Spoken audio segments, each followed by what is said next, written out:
El Parlamento de Navarra arrancaba la semana con la mirada puesta en la resolución de la Fiscalía. Este órgano judicial archivaba la denuncia presentada por el Partido Socialista de Navarra sobre la moción de Vox en la Cámara Foral contra la inmigración irregular. El pasado 2 de octubre el Partido Socialista de Navarra registraba un recurso ante la Fiscalía en respuesta a un texto de Vox. La moción presentada por la formación liderada por Santiago Abascal rechazaba la política de puertas abiertas a la inmigración ilegal y la mesa de la Cámara Foral no la admitía a trámite. Consideraban que el contenido incurría en un delito de odio, pero la Fiscalía no lo ve de la misma manera. Un hecho que generaba reacciones dentro del arco parlamentario. Vox mantenía la línea de su discurso. Decidirá el lunes que viene qué hacen con él.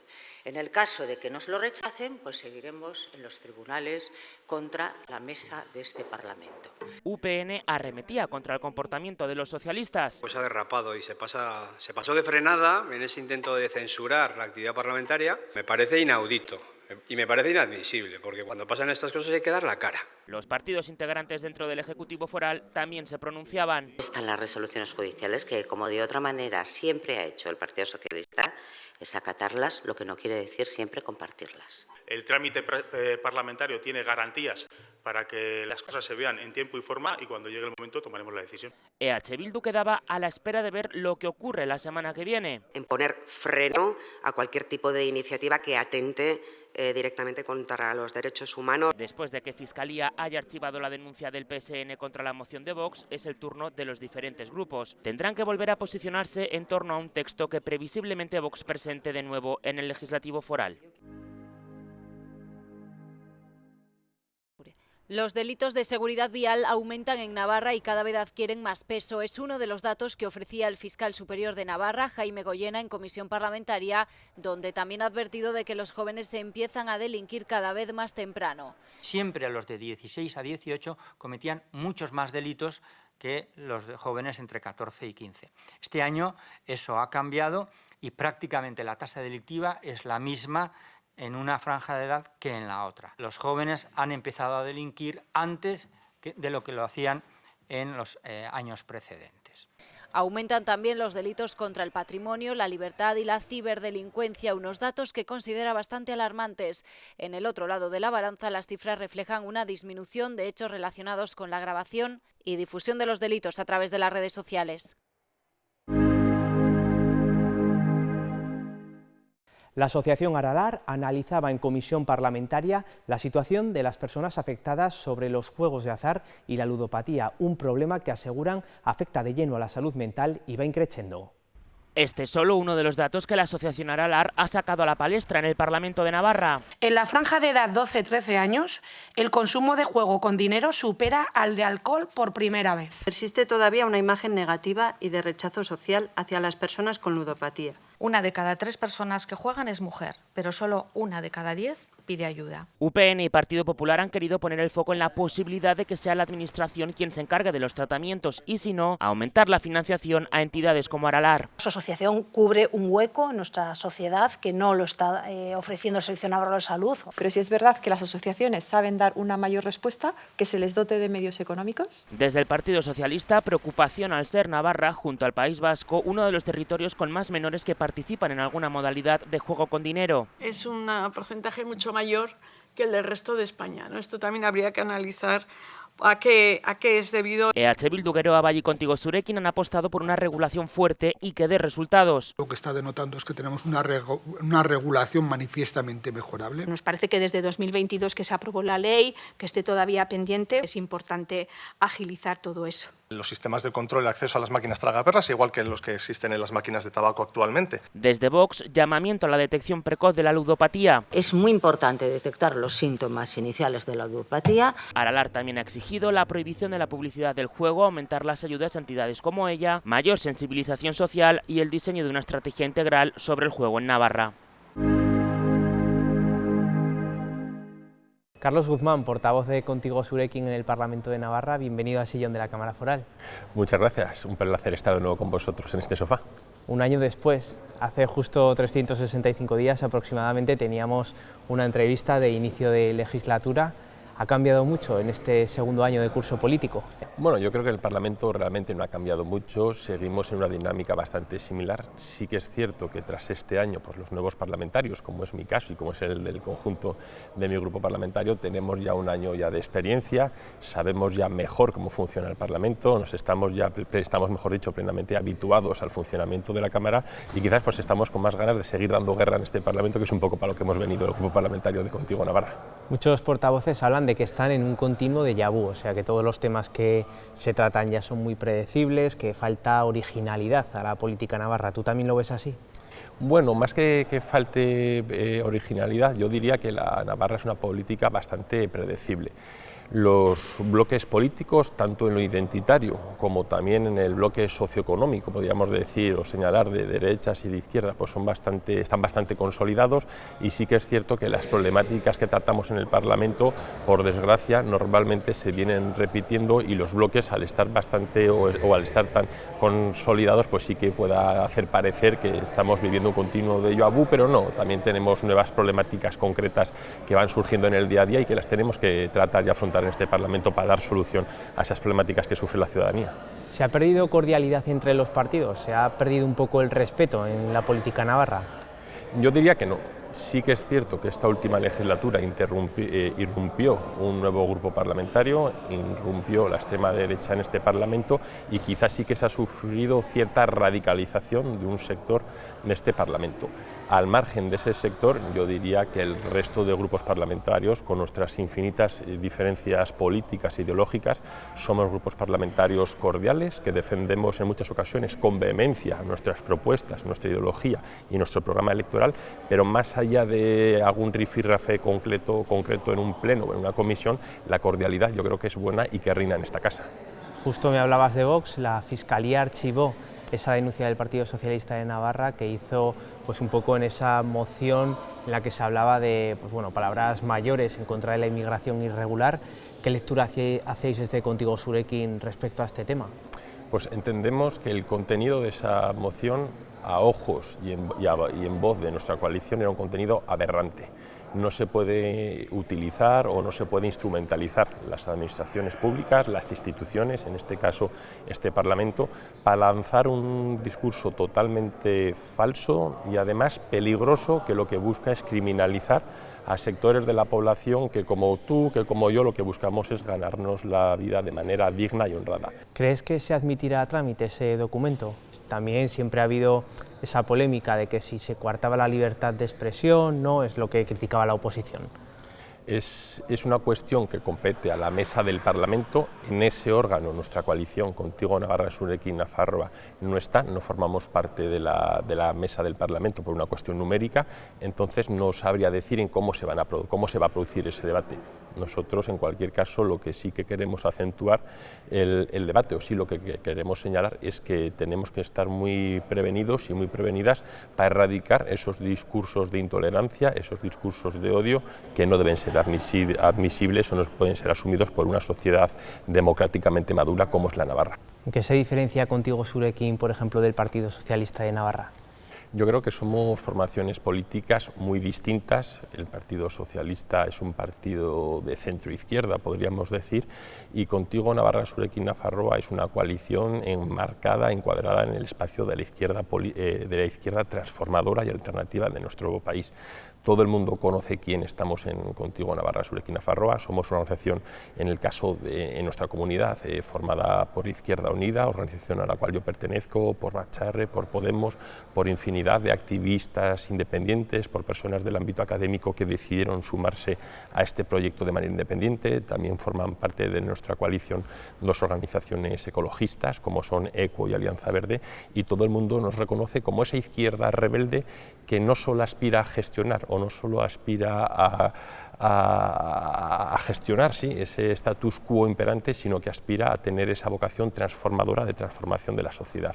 Yo creo que dentro del espacio progresista de Navarra, la propuesta que ofrece el Partido Socialista y la que ofrecemos Contigo Navarra son distintas y sobre todo en lo referido a ese cariz de esa vocación transformadora que tiene nuestra coalición.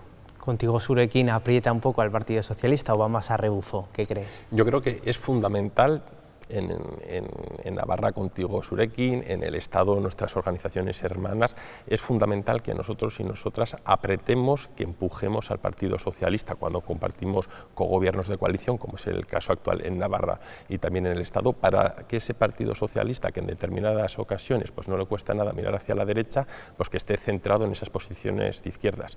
Nosotros somos una organización que venimos también de una larga trayectoria de militancia y de activismo social en la calle. Tenemos, como siempre decimos nosotros, un pie en la institución y otro en la calle, y nos consideramos, yo considero esta coalición fundamental para que este Gobierno de Navarra haga políticas sociales atrevidas, coherentes y valientes con las necesidades que tienen las familias trabajadoras de esta comunidad. Esas discrepancias que se han visto a nivel nacional entre Yolanda Díaz, Podemos, han salpicado a Navarra. ¿Cómo se encuentra ahora mismo la salud de Contigo Zurekin? Que hablabas eso de que es un conglomerado de formaciones. Por suerte, a esta comunidad, a este proyecto, a esta coalición, esas cuestiones que están ocurriendo en el Estado no nos han afectado lo más mínimo. Aquí en Navarra, hace ya 2 años, cuando presentamos esta coalición para las elecciones del año pasado, los distintos agentes políticos de Navarra tuvimos la altura de miras de analizar qué es lo que necesitaba ese espacio político y sociológico que aspirábamos a representar, esas familias trabajadoras, esa mayoría social trabajadora, y analizamos que lo que necesitaban por nuestra parte era unidad. Nosotros y nosotras aquí en Navarra hemos construido un proyecto sólido, estable, plural. De vez en cuando te podemos tener alguna discrepancia coyuntural, pero sabemos que lo que nos une tanto a las compañeras de Podemos, como a las de Bacharre, como a las independientes, a las ecologistas y Izquierda Unida, es esa necesidad de trabajar por y para los derechos y los intereses de las familias trabajadoras de nuestra comunidad. Estamos centrados en ese trabajo, y lo que pueda pasar alrededor o en el ámbito estatal, cuando pueda que nos interesa, pues lo analizaremos, y cuando son cuestiones que no nos traen nada bueno o que no fortalecen a este proyecto, las dejamos al lado y nos centramos en lo realmente importante. El Departamento de Vivienda, por ejemplo, depende de Contigo Zurekin. ¿Qué lectura y qué análisis hacéis de la fotografía real ahora mismo del acceso a la vivienda, por ejemplo, de los jóvenes? Tú tienes poco más de 30 años, no sé si ves a tu alrededor pues esos problemas de acceso a la vivienda. ¿Qué se puede hacer para mejorar esa problemática? Lo primero que tenemos que contextualizar es muy bien la problemática. Es evidente que hoy en día existe una gran problemática en cuanto al acceso a la vivienda digna y adecuada en nuestro país, en nuestra comunidad, y eso hay que encuadrarlo en una dinámica y en un contexto capitalista en el cual la vivienda, el derecho a la vivienda, se ha mercantilizado y ha dejado de ser un derecho social para convertirse en un bien de mercado y en un hecho con el cual se está especulando. Nosotros y nosotras, Contigo Navarra, teníamos muy clara esa problemática, teníamos muy claras esas necesidades de que en el ámbito de la vivienda se implementasen políticas atrevidas, y por eso hicimos esa importante apuesta hace ya 1 año y medio para poder ser nosotros y nosotras, ser Contigo Navarra, quien ostentase esas competencias y esa cartera de vivienda en Navarra. Tenemos que ser muy conscientes que las problemáticas en lo referido a la política de acceso a la vivienda son problemáticas que requieren de políticas a muy medio o largo plazo. Desde nuestra coalición estamos ahora sentando un nuevo marco, por así decirlo, político en nuestra comunidad para garantizar el acceso a la vivienda a los jóvenes, que lo sabemos tú y yo, en nuestro entorno lo vemos, a las familias trabajadoras, a las familias monomarentales, que también tienen grandes problemas, a la población migrante, que también tiene grandes problemas, y en estos momentos todo eso pasa por intervenir el mercado de la vivienda, tanto el del alquiler como el de la compraventa. En ese sentido, nuestra coalición en este Parlamento hace 2 semanas, junto con el Partido Socialista, junto con Euskal Herria Bildu y junto con Geroa Bai, registramos una propuesta de modificación de la Ley del Derecho Subjetivo a la Vivienda de Navarra para poder permitir que el Gobierno de Navarra decrete las zonas de mercado residencial tensionado. Con esta propuesta, una vez que se apruebe en este Parlamento, que será durante las próximas semanas, el Gobierno de Navarra va a tener la herramienta de determinar esas zonas de mercado residencial tensionado, esas zonas, para que nos entendamos, en las cuales es muy difícil poder acceder a la vivienda, y poder implementar una serie de medidas que faciliten el acceso al conjunto de la ciudadanía. Y eso va a pasar indudablemente por esa necesaria intervención pública de ese mercado. Frente a esa lógica neoliberal que nos dice que el mercado se regula solo, la experiencia empírica nos dice que los poderes públicos, para poder hacer efectivo ese derecho constitucional, creo que es el artículo 47 de la Constitución española el que habla de ese derecho a la vivienda digna y adecuada, requiere de una intervención clara y contundente pública en ese mercado. ¿Contigo Surekin se sentaría con todo el arco parlamentario o tendría algún límite? Te pongo el ejemplo. Por ejemplo, Ayuso y Sánchez esta semana ha estado en el foco pues porque no se han reunido finalmente.